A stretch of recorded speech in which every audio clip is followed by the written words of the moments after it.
हमारी सरकार आते ही जो बुजुर्गों की पेंशन है वो 6,000 रुपए महीना बूढ़े का और 6,000 रुपए महीना बुढ़िया का। मैं ये कहना चाहता हूं, ये बात आपसे आया, सरकार को बदलो। हरियाणा में सरकार कैसे बदलेगी? पहले पार्लियामेंट में कांग्रेस जिताओ, फिर हरियाणा में जिताओगे, जब तो बदलेगी सरकार। तो आपसे पूछ सकते हैं, या मैं की भूमि पे कह के जा रहा हूं और जो मैं कहता हूं कहते हैं वो करते हैं। आपसे पूछ सकते हैं, भाई अच्छा सरकार तो बदल जाएंगे, ये बताओ थारी सरकार आ गई तो क्या करोगे?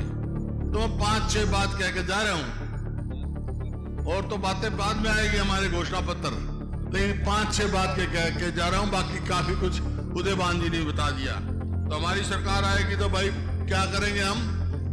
भाई हमारी सरकार आते ही जो बुजुर्गों की पेंशन है वो 6,000 रुपए महीना बूढ़े का और 6,000 रुपए महीना बुढ़िया का, घर में 12,000।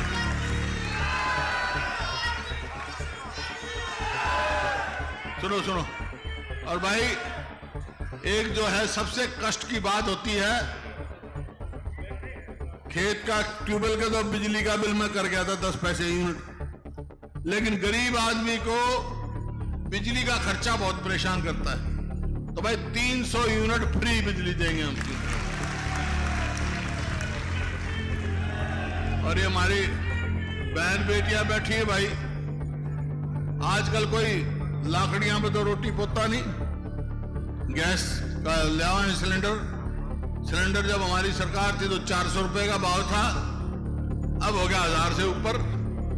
लेकिन हमारी सरकार आ गई तो आज कह रहा हूं जैसे राजस्थान में कर दिया था ना, 500 रुपए से ज्यादा सिलेंडर की कीमत नहीं होगी।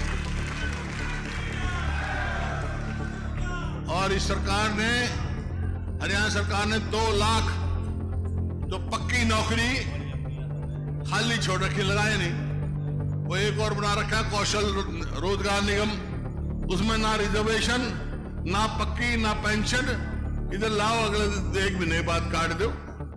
युवाओं के भविष्य से खिलवाड़ की जा रही है, जो कर अग्निपथ है, कोई मतलब नहीं उसका।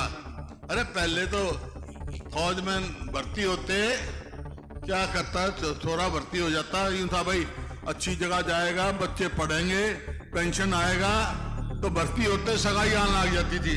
ये बगनी 21 साल से कम शादी ना हो, 18 साल का भर्ती होगा, 21 साल का 22 साल का घर आ जाए तो कौन ब्याह करेगा भाई उसका? बताओ कौन रिश्ते लेके जाओगा? तो ये स्थिति इन्होंने कर दी। और भाई जो बैकवर्ड क्लास का क्रीमी लेयर जो हमारे समय में 6 लाख था, नहीं, इनने कर दिया उसको बढ़ा के, घटा दिया, 8 लाख से 6 लाख कर दिया। हमारा समय आएगी सरकार तो 10 लाख करें ताकि उनको फायदा भी हो, उनको फायदा हो। और जो ये एक बात कह रहा हूं, आपको याद होगा जब मैं 2005 में मेरे को मौका दिया आपने, तो उस टाइम यही हालात थे कानून व्यवस्था की, अपराध की। उस टाइम मैंने कहा था कि भाई या तो मुख्य धारा में आ जाओ अपराधी, नहीं हरियाणा छोड़ जाओ, छोड़ गए थे। आज कह जा रहा हूं वहां बहम की भूमि पर, अगर हमारी सरकार बन गई तो गुंडों को हरियाणा में नहीं रहने देंगे, हमको बाहर करेंगे।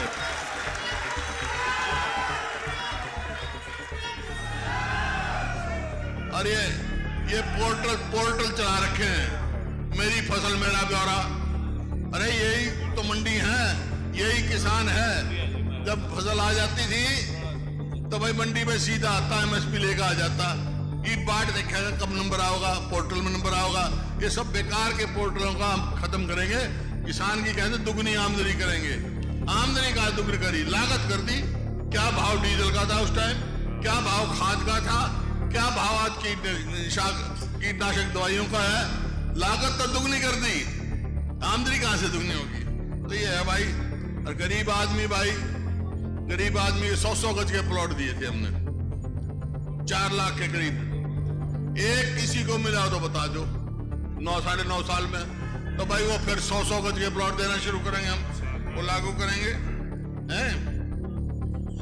और कर्मचारियों का ओल्ड पेंशन लागू स्कीम करेंगे कर्मचारियों के लिए। और गरीब आदमी में मकान बनाने का भी काम हम करेंगे भाई।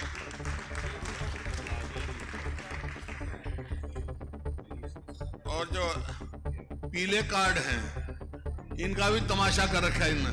हर गरीब आदमी का पीला कार्ड बनवाओगे, हर आदमी हो जो, ताकि सबको बड़ा लाभ हो। ये क्या इन्होंने तमाशा कर रखा है। और भाई खिलाड़ियों का पदक लाओ, पद पाओ, वो नीति चालू कराएंगे ताकि हमारे बच्चों का भविष्य बढ़े, आगे बढ़े, पक्की नौकरी दे। फिर ये बातें हैं। लेकिन अब करूंगा मैं अपनी और आपकी बहन की बात।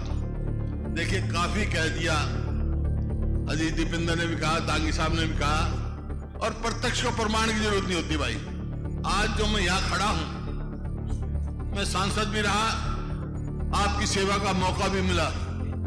अगर मैं इस स्थिति में पहुंचा हूं तो मैं कोई नहीं संकोच कह सकता हूं, उसमें महम का सबसे बड़ा हाथ है भाई।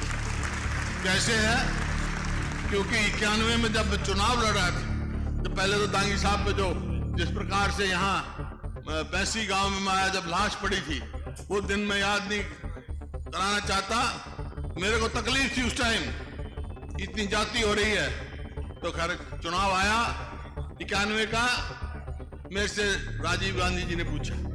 उससे पहले जब महम का हुआ तो एक बात बताना चाहता हूं कि आज कांग्रेस के नेता है राहुल गांधी। उस समय राजीव गांधी आए थे, इनके पिताजी और राहुल गांधी साथ थे। उन्हें देखा महम में क्या हुआ था, तो ये सब मालूम है। प्रत्यक्ष को प्रमाण की जरूरत होती।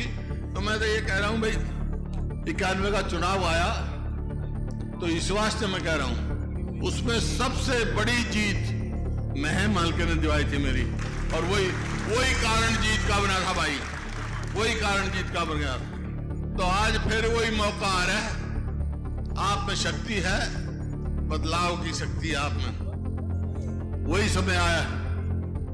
अगर आप चाहते हो कि आपका भविष्य हो, उज्जवल हो, आगे जाए, तो भाई एक बात कह के जा रहा हूं मैं, ये चुनाव आएगा पहले पार्लियामेंट का, बाद में असेंबली का आएगा। असेंबली में जब बात बनेगी जब पार्लियामेंट में जीत जाओगे, समझे नहीं, अपनी सरकार बनानी। तो एक बात कह के जा रहा हूं मैं, अभी कोई चर्चा थी यहां से, शायद दांगी साहब ने कहा हो कि महम की इज्जत जब रहेगी जब कलोई से भी ज्यादा वोटों से जिताओगे आप दीपेंद्र को। वोट डालनी है आपने हर बूथ पे। तो एक बात सुन लो भाई, 1 लाख से यहां जिता दियो, फिर आगे जो है असेंबली चुनाव आएंगे। एक बात मैं कह के जा रहा हूं, पार्लियामेंट में 1 लाख से जिता दियो मैम, और भाई फिर विधानसभा में जिता दियो, तो हम क्या करेंगे भाई, थारी सरकार मैं बनवा दूंगा, ये बात पक्की। मंजूर है, टक्कर लेने तैयार हो।